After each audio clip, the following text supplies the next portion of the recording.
Welcome. This is our movie post view of the movie The Amateur. If you're new to our channel, we're David and Hillary, and we love doing movie reviews. We do a preview and a post view for the movies that we review. The previews have no spoilers. You have found the post view.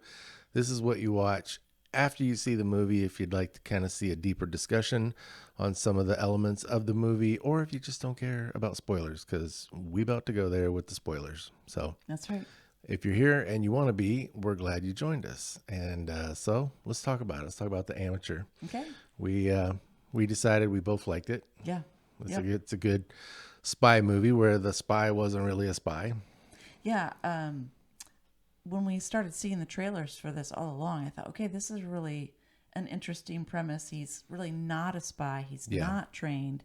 He works in intelligence, but he wants to go to avenge his wife's death. And so he wants to go out and get justice. Yeah. So he does, and I like how determined he was to get justice for her. And he said at different points in the movie that she mattered. I did like that. Yeah. You know, even from the very beginning, the married couple, Sarah and Charlie, you know, they don't have very much time when they start the movie to, it's like, here, I need to introduce you to Sarah and Charlie. Oh, and see how they love each other, and now you like them, and now you care about that. Like, it takes a lot of skill to make you care about somebody that quickly. Right. But you do. You like good. them. They did a great job with that. Well, we care a lot about marriage, and we always root for people to have a good marriage. And so when you see something that's obviously good, you know, and if you haven't watched a lot of our stuff, we want to like the movies that we go see. So we're not suckers. It's not like we like every movie, including the terrible ones. And, you know, we can tell if it's good or not, but we want to like it. And so when we see two people that are married and obviously really care about each other, I think maybe we even fall for that faster than some people. Are like, okay, good, that's great. Yep. I'm glad you have a good marriage. We were rooting for that all along. That's awesome. Yeah. Now I will say they do show a couple things that you pick up on. We realize that she's been asking him to go on these trips with her. Yeah. And especially this one, he says that he would have, but there's some things at work that he really is trying to look into, and he doesn't really have time. And then, which he's always looking into stuff at work because that's what he does. Right. But it also sounds like an excuse. Right. He's very introverted.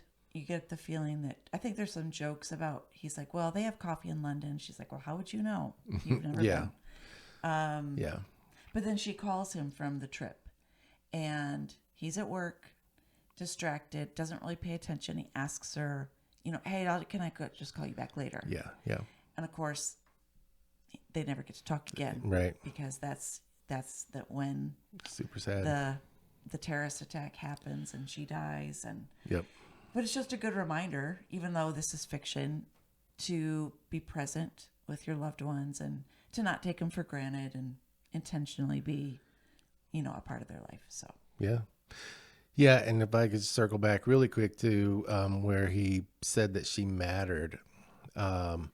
We actually talked about this a little bit on the way home from the movie, but the way the supervisors work, you know, you kind of sort of understood it, except it was maddening. But they're saying, well, there's all these political things going on, and there's just all these different wheels turning and all these things that are interconnected, and you know, you wouldn't understand, and it just kind of is what it is. And he was basically saying, if you don't get justice for her, you're saying she doesn't matter. You're saying that if these guys go in and try to pull something off and things go haywire and they just have to shoot someone in order to be able to get away, that's fine, because whatever they're doing is more important than that human life. And if that's what you're saying she doesn't matter. And he was making sure that people along the way knew she did matter. And I really like that. Yeah. And don't you really want to have someone in your life that feels like you matter? Yeah. And not that I want people to take, you know, revenge for me or avenge my death. Oh, Settle down. I hope we never have to just- find out. Me too. But wasn't it interesting how quickly he was able to solve the mystery? He was like, okay, we just have to figure out who this is, and he used all of his skills as a computer analyst. So He's good. like, okay, here's all the angles, here's all the cameras. I got into this feed. Okay, I've got this voice recognition software. I've got this. Here's your guys. Here they are. And then Yeah. he realizes, oh, you know who they are. You're just not going to pursue them. That was the part where you knew it was like, okay, now it's on. That was kind of Yeah. a cool contrast where you realize how good he is at his job and how I mean, they don't really tell you if it was hours or a couple of days or how long it took him to get all that and put his report together to present to his bosses, but he was so good at all of that. And the conflict between wanting to dig in and check every angle and every frame, but to do that he had to see his wife die. The first time we watched it, I don't think I told you this, I wondered if at some point we were going to find out that she didn't really die. Oh, wow. That they told him that she died in order to have a cover story for something else that was going on, because it just felt like one of those movies that was going to have a lot of twists and turns in it. Right. I didn't think about that. But and I mean, obviously by the end, you know that she's really dead. But well, even when her wood coffin comes back on the plane from overseas, we never see her. Right. And I guess the way that she supposedly died, there probably wouldn't be an open casket and everything, but it just all seemed very mysterious. But then I realized the second time we watched it, as he's combing through all of that footage, it's not his bosses showing him the video and them stopping it, although they did that the first time. It's Right. him showing it back to them and him stopping it, and that he would have had to have seen the rest Right. of it, and so he would have Probably known. several times. I don't know why it took me seeing the movie twice to think about that, but Yeah. I kept thinking that was going to be a major plot twist. Yeah. And then I was kind of I was like, oh, she really died. Like, Yeah. I've spent an hour and a half waiting to find out that she's still alive. Yeah. But Yeah. anyway, so let's discuss the bad guys. Charlie, there Okay. were 4 bad guys, and Charlie pursued them to try to get justice for his wife. So the first one was Gretchen. And he finds her and stakes her out and realizes that she's going to see an asthma specialist. And I just thought that was super creative. I mean, it's Yeah. pretty dark when you realize that someone's trying to find ways to either kill people, excuse me, or leverage them for information. And he's willing to give her a near-death experience. But that's one I'd never seen before. That was pretty creative. Yeah. Well, and we discussed it together and said, what if she had given him the information, I think he would have let her out. Yeah. I don't think he wanted to kill her. I think he wanted to get to the man who actually pulled the trigger. Right. So now, of course, she wasn't going to give him up because she's probably more afraid of him. Yeah. So, but yeah. But yeah, then she dies by accident. right. Yeah. I mean, So as she's trying to run out of the building. he put her at risk on purpose, but she died. It was truly an accident. Yeah. Yeah. So then we're kind of like, okay, well, we know what's gonna. But then he picked up the phone. He had the presence of mind to pick up the phone. But as a data analyst, he should have known that it would be easy to track that phone, and somebody would kind of be able to care about who had the phone and track him down. He didn't think about that. So that was an interesting scene in the bar where Colonel Henderson was like, yeah. You're desperate and you're going to make mistakes and it's going to cost you. And Charlie did say after every encounter, he said basically that he was getting better. Yeah. Unfortunately, getting better at, killing people. But in the beginning, he was an amateur. He didn't know what he was doing. He was kind of like on the job training. Yeah. So, yeah. What did you think about the swimming pool with Mishka? I think the first thing, and of course, that scene is in the trailer. We go to a lot of movies, so we saw the trailer several times in the Mm-hmm. theater, and I've seen it a couple times on TV. But that swimming pool is a situation I think that would freak a lot of people out. A lot of Oh, people would have anxiety. They wouldn't even be yeah. able to swim in it. They won't They now. would they would go up Yeah. to the top just to look at it, and they might not even go all the way up to the edge and look, because. Yeah. So I thought it was interesting and kind of fun to take something like that that's a little freaky, and that a lot of people would have that kind of anxiety to even think about swimming in that, and then to. Well, for anybody that hasn't seen the movie or the trailer, it's a swimming pool that is basically a glass bridge between two Two buildings. towers of the hotel. Yeah. And as you swim back and forth, you can see down to street level. I don't Yeah. know how many stories up in the air. But that reminds me of some of the places we would take the kids when we would go up in the towers, and they'd have just that one glass plate you could step on, and you just almost couldn't even do It's it. like this thick or Even whatever. though your brain is telling you it's okay, it's safe. You've seen everybody walk all over this. Yeah. But Kids are jumping up and down on it, and you're like, but nothing happens, and they all walk away laughing, and everything's fine, and then it's your turn, and you're like, No. Mm-mm. It's like if anybody has one of these glass swimming pools, they should just get rid of it now, because no one will ever swim in it again.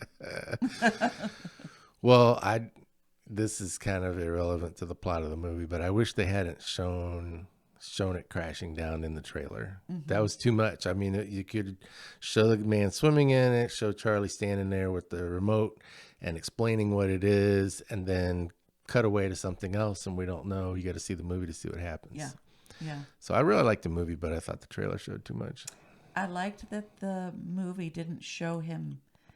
I mean, they could have made that really gory at the bottom, Yeah. and you don't see any of that. You know that he died, but Unnecessary. yeah, that was good in my mind. So that was Mishka, and then Elish, Charlie lures him in. He was supposedly going to sell him arms, and he has the boxes all there, the cases that look pretty authentic, like, those kinds of, I forget what they're supposed to be, rocket launchers or whatever, that there's missiles or something. They were like, okay, that's believable.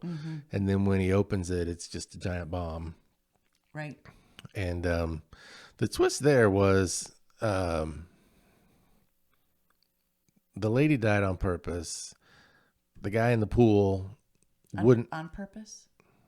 Is that what you said? You said the lady died on purpose. Oh, the lady died on accident. Accident, yeah. Why is my brain saying one thing and my mouth saying something else?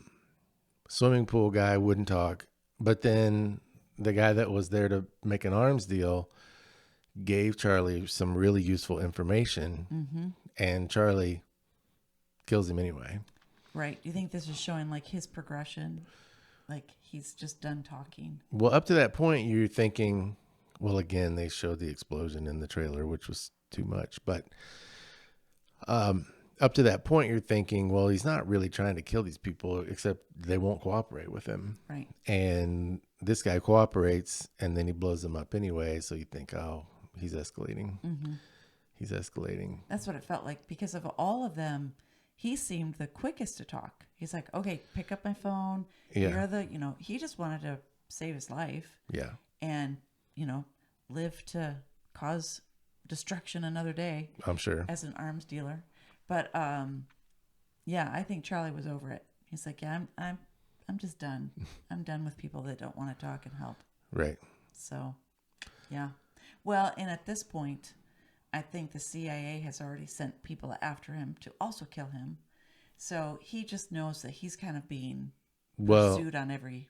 In the hotel with the swimming pool, he's got Right. two guys trying to get him. They're fighting over trying to get him. Yeah. Yeah. So maybe he just feels that pressure of, I don't have time anymore. Right. I got to make this happen. Gotta make it happen. So last guy, Schiller, was the one who actually pulled the trigger and killed Charlie's wife. And so, when we saw it the first time, it's like, well, you don't know what's going to happen. Is he going to finally be able, is Charlie finally going to be able to pull the trigger and complete the deal that Colonel Henderson told him that, that you'll never do this. Has he escalated to the point where he can pull this off? And I thought it was pretty good movie making to show him escalating and show him getting a little better at everything. And here he is finally with the guy that ultimately that he wanted to track down the most and bring to justice the most. And then he has the self-control to put him in a situation where he gets apprehended by the authorities and has to face justice for what he did, and that ultimately was the best revenge, better than killing him instantly or even torturing him, but to have him be caught by the authorities and have to give account for what he's done. Yeah, so as you're watching it, you don't realize that he's really just stalling, waiting for that ship to get out into international waters or wherever they were headed. Did you, when you saw this for the first time, did you think, okay, this is it. Now he's going to kill this man? I couldn't decide. Well, there was another shipmate that had a gun on Charlie. And so, yeah, I mean, it was complicated. I didn't know, like, what is going to happen. Is it going to be shoot, whatever? Does he just need to kill this guy no matter what? Or I didn't know. Right. So I thought it was really clever that he took control of the ship and outsmarted the smartest bad guy that nobody could even find. Right. So right. that was pretty cool. Yeah. When he said, also there was the part where he said, I've just been stalling, waiting for you, to keep you talking until we get out past this, border in the water so that he could be arrested. And he said, that's impossible. This ship has such and such encryption, blah, blah, blah. The CIA helped to put it in. And he's like, yeah, who do you think creates all that stuff? That's me. Right. So I kind of liked it. Kind of went along with that line. Colonel Henderson said, maybe we've misjudged this individual. Yeah. Underestimating him. So, but we didn't talk about Inquiline. Yeah. Am I saying that right, do you think? I think so. Yeah. She was an interesting figure. The fact that it was a woman, the fact that it was the widow of the guy, the spy who originally had that code name, and that she had continued to kind of do what her husband had done, and she knew all about Charlie's wife, and she was willing to jump in and help. The scene when they first go into her domicile, where they have to go in with the guinea fowl and all that, and she talks about it being an alarm clock, but then she pulls out a gun and not an alarm clock, security system. Best security system. Yeah, probably an alarm clock too, but security system. Well, it was an alarm clock because it woke them up. It woke them up when they were sleeping. So Charlie said, "You really think that pistol's going to save you from the Russians?" And she said, "No, it's not for them. It's for me." Yeah. And so that was sad, but I feel like that was foreshadowing in a way that she didn't end up taking her own life, but she knew that being in this business was super dangerous and that it very well could cost her life one day. And when she decided to partner up with Charlie to help him get justice for his wife, she knew that could cost her life, and she was willing to do it. So I thought that was I liked inspiring her and interesting. Yeah. She also had a really touching scene. It was when they were by her rental home by the sea. They were right there by the water, by the beach. It's really beautiful, and not the house, but the water. It's kind of a rundown shack, basically. But she has lost her husband, who was the Russian spy that had turned, and she knows that he died in his line of work, that he was murdered. And I just liked that here were these two characters, Charlie and Inquiline. They both had lost a spouse, and she says, no one warns you about how quiet your world will become. Yeah. And she said, you find yourself listening for the sounds that your loved one made. I think she said, you listen for their voice, their footfall, that irritating thing they did that drove you crazy. Yeah. And I Yeah. thought, yeah, you would probably even miss all the things that you thought were, oh, that's the most irritating thing ever. Right. Even that would become endearing. Like, oh, Sad but poignant. it was good. Yeah. Well, I think you had said that you were surprised to see Colonel Henderson at the end, Oh, right. and I was too. We're reading each other's notes, but Yeah. yeah, that was a fun twist because he and the other spy that were trying to catch Charlie in the hotel both ended up getting shot. Mm-hmm. The other guy, it was pretty obvious that he died, and it looked like Colonel Henderson was going to bleed out. Right. But we didn't see that, and it was interesting that he survived. That was a fun twist. Yeah, I was glad to see him come back because I felt like, even though at one point he was pursuing Charlie to kill him, under orders from the director. Well, not the director, but he was probably director of something. But anyway, the Yeah. higher up in the CIA that had to get rid of Charlie was trying to send Colonel Henderson. But I don't think he wanted to kill him. I think he kind of realized along the way, like, He respected that Charlie was trying to get justice for his wife, and he respected that he was learning that no one thought he could do any of this stuff before it started, and that he was learning and becoming someone to be reckoned with. yep, a new skill set, and not by doing it the way everybody else would do it, but by using his skills, his talents to do something in a different way. And I think that translates into other non-revengeful parts of life. Yeah. So there was another character I liked, that super spy, the cool guy Yeah. that everybody liked. The bear is what they called him. We meet him in the beginning, and unfortunately, he is so cool that he kind of uses Charlie a little bit. Like, he's like, Yeah. hey, No, what are he you doing straight for up uses him. I know. He does. He acts like he likes him and he wants to be his buddy. Yeah. And then he's like, instead of saying, hey, let's hang out and just have lunch, he's like, oh, cool, you have nothing going for lunch, so you can use that time to fix my computer. Yeah, yeah. So, So when he he's kind shows of a up jerk. again, yeah, in Russia, I truly thought, okay, he's the next one in line to try to take Charlie out. Yeah. And this one might not go well because he Or, apparently or bring is him back. amazing. But no, he was really just there to say, hey, come on home. You should give up. You should stop while you still Yeah, can. stop while you're And alive. they're like, I actually care. I would feel bad if you didn't make it back from this. That It's felt your, like it's your choice, but I'm just saying, bro, your luck's Yeah. about to run out. yeah, and it was just one more way to kind of, I don't know, just to say, you're not on my level. You're not that good. Yeah. Yeah, I thought that was interesting. I really thought they'd use that character for more than that, but that was it. That's all he was there to do.